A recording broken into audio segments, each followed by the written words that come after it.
ಆಯ್ತಪ್ಪ. ಗ್ಯಾಸು ಎಷ್ಟಿತ್ತು ನಿಮಗೆ ಗೊತ್ತಾ?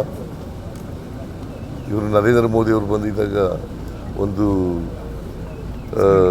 ಸಿಲಿಂಡರ್ ಗ್ಯಾಸು ಎಷ್ಟು 414 ರೂಪಾಯಿ.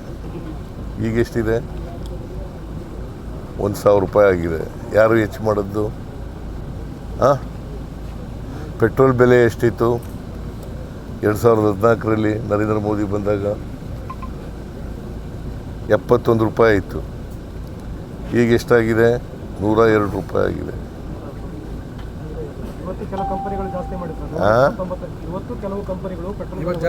ಕಂಪನಿಗಳು ಇವತ್ತು ಜಾಸ್ತಿ ಆಗಿದೆಯಲ್ಲ. ಯಾರಪ್ಪ ಜಾಸ್ತಿ ಮಾಡಿದವರು? ಡೀಸೆಲ್ ಬೆಲೆ ಎಷ್ಟಿತ್ತು? 53 ರೂಪಾಯಿ ಇತ್ತು ಒಂದು ಲೀಟ್ರಿಗೆ. ಈಗ ಎಷ್ಟಾಗಿದೆ? 95, 96.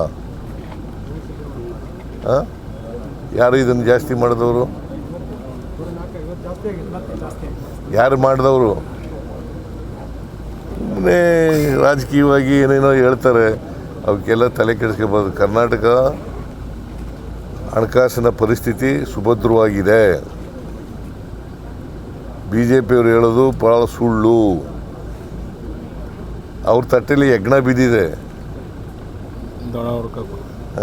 ನೊಣ ಹುಡ್ಕಕ್ಕೆ ಬರ್ತಾರೆ. ಸ್ಟ್ಯಾಂಪ್ ಡ್ಯೂಟಿ ಇಷ್ಟೆಲ್ಲ ನಾವು ಜಾಸ್ತಿ ಮಾಡಿದ್ರು ಕೂಡ ಪಕ್ಕದ ರಾಜ್ಯಗಳಿಗಿಂತ ಕಡಿಮೆ ಇದೆ ನಮ್ಮದು.